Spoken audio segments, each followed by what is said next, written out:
one of our leading figures in the European Parliament, who is the head of our delegation in the European Parliament and is also our spokesman on both energy and industry, is our next speaker, who is going to, as always, paint a crystal clear picture of how much better off we will be economically outside the European Union.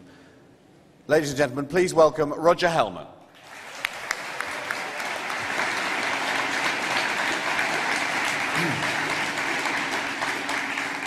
Well, good afternoon, conference.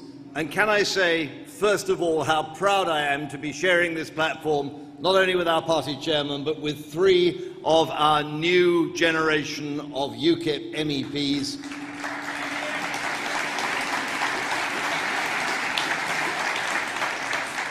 Now that you've heard those presentations from Jonathan and from Diane, none of us in this room can be in any doubt about their enthusiasm, their commitment, their professionalism, and I am proud to work with them.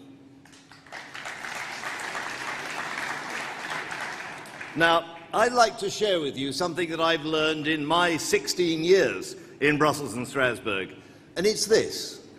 The European Union's apparatchiks have a huge contempt for public opinion. Isolated in their ivory towers, they can mostly afford to ignore the voters. They think that people like you and me are just too stupid and ignorant to understand the wonderful benefits of EU membership. But once in a while, reality strikes back and bites their ankles. For example, in 2005, when the French and the Dutch voted down the European Constitution. So did the bureaucrats change their minds and question the wisdom of their activities? The hell they did. No. What they did was they wrung their hands and they said, perhaps we haven't explained it quite well enough. Well, I tell you, I've spent the last 16 years explaining the European Union to voters, and the more I explain it, the angrier they get.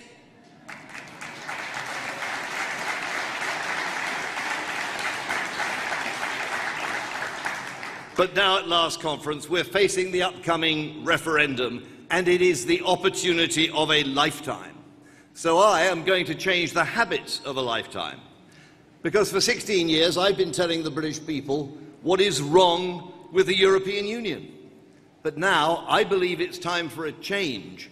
It's time to talk benefits. It's time to talk about the massive opportunities that face this country, not because of the European Union, but by virtue of freedom and independence that will come with Brexit.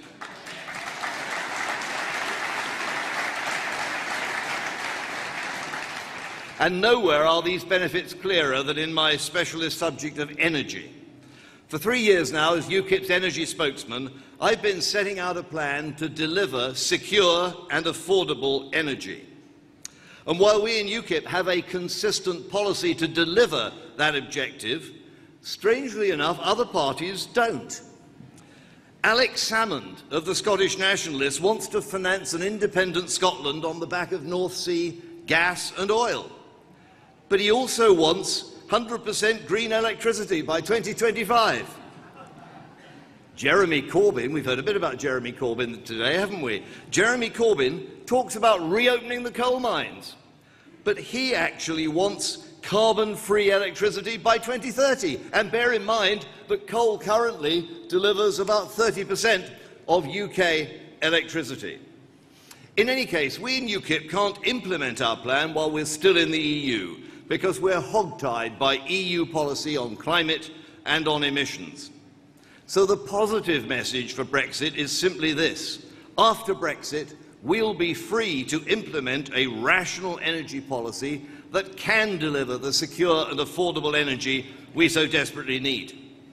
But of course, Brexit can't deliver that policy by itself. We still have to fight what Owen Paterson calls the green blob in Westminster. Any similarity, of course, here to John Gummer of the Westminster Climate Change Committee is entirely coincidental. But fighting the green blob is not so hopeless as it sounds. In this area, as in so many others, UKIP policies are starting to gain traction. We're already seeing signs of the alarmist consensus breaking down. There's been no global warming for the last 18 years. The costs of renewable energy are increasingly unaffordable. We have a Prime Minister who's given up hugging huskies and who reportedly wants, quote, to get rid of the green crap. We've seen wind farm subsidies cut and wind farm plans knocked back, including most recently the enormous Navitas Bay offshore project that would have despoiled the Jurassic coast.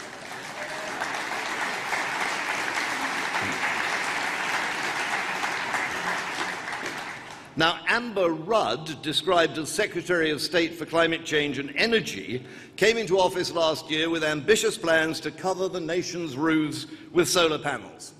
Someone, maybe it was George Osborne, must have talked her through the costs of solar power, because she's just announced a dramatic cut in domestic solar subsidies.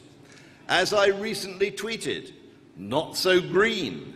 Amber Rudd gets the red light on solar subsidies.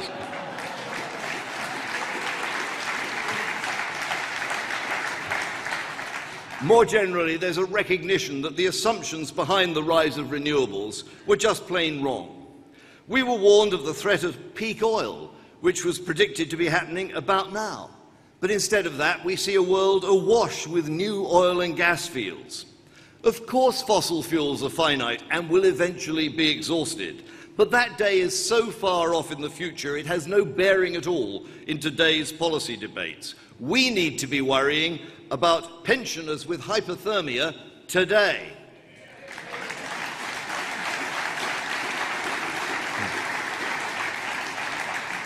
An underlying assumption of the dash for renewables was that as fossil fuels became scarcer, of course they get more expensive.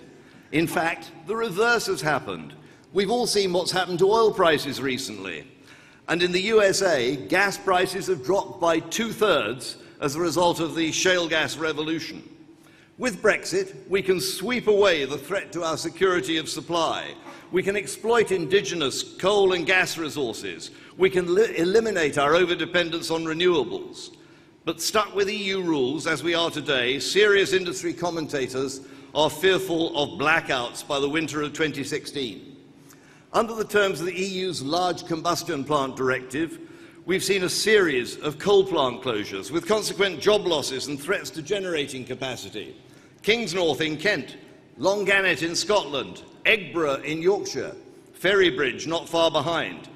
These closures will make not a scrap of difference to the trajectory of atmospheric CO2, nor to the climate.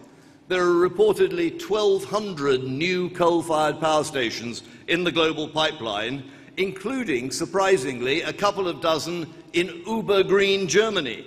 They're building or refurbishing a couple of dozen coal plants and importing dirty brown coal from Poland into the bargain. Our closures will make no measurable difference. The IEA predicts that coal use will rise for decades. So we're currently seeing a hemorrhage of production and jobs and investment out of the UK and indeed out of the EU as a direct result of energy prices. I've often quoted former Energy Commissioner Antonio Tajani, who famously said, "We are creating an industrial massacre in Europe." We in UKIP do not want to be part of that industrial massacre.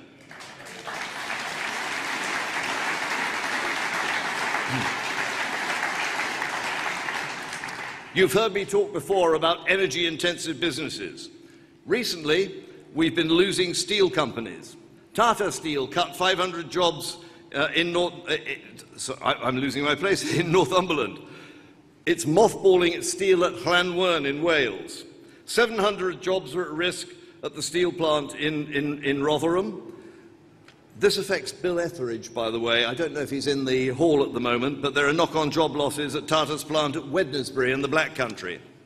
Since I started drafting this speech, we've had an even bigger blow to the steel industry. In the northeast, in Redcar, the second largest blast furnace in Europe is teetering on the brink of bankruptcy. Its Thai owners have failed to meet scheduled repayments, and 2,000 jobs are at risk. My message for those 2,000 steel workers: you're being sacrificed to climate hysteria and to Brussels bureaucrats.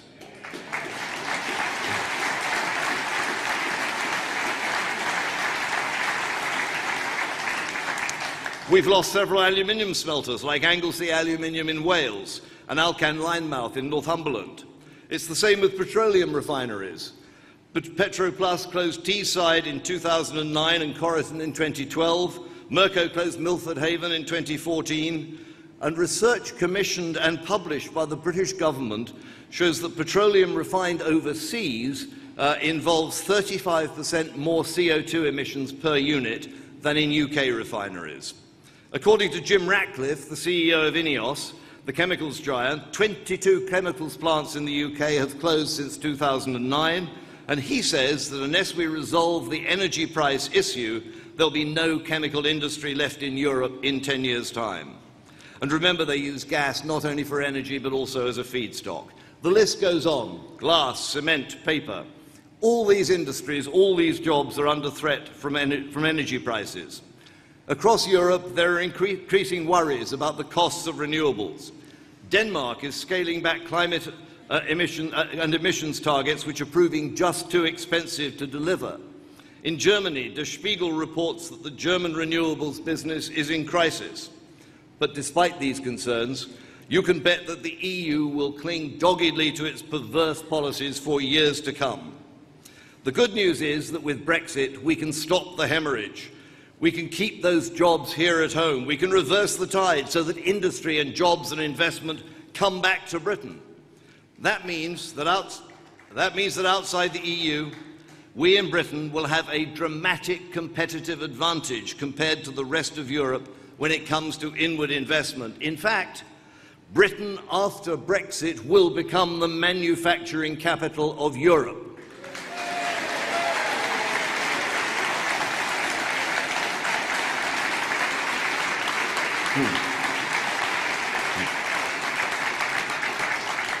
That's the story from industry. But there's the issue of domestic prices as well. As we get into the referendum campaign, you may find that people on the doorstep care about jobs, but don't always care that much about companies. But they all get electricity bills, and many are struggling, or their elderly relatives are struggling, to make ends meet.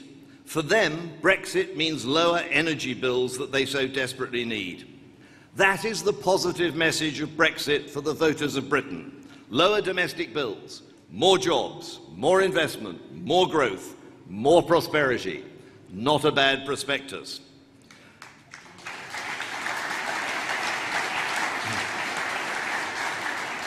So, conference, I think it's time for us to speak up for those 2,000 steel workers in Redcar and for all the other British workers whose jobs are threatened by perverse climate and energy policies. It's time for us to send a message to our Secretary of State for Energy and Climate Change, Amber Rudd, to the Chairman of Parliament's Climate Change Committee, John Gummer, now ennobled as Lord Deben, and maybe to George Osborne and David Cameron as well. Let's send a message from this hall in Doncaster, from this conference, from this party, that will reverberate through the Palace of Westminster. Do we want secure and affordable energy? Yes. Do we want Britain to become the manufacturing capital of Europe? Yes. Do we want our country back? Yes. I think they're going to hear that. Colleagues, thank you so much. And if I may borrow David Steele's famous rallying cry, let's go back to our constituencies and prepare for independence.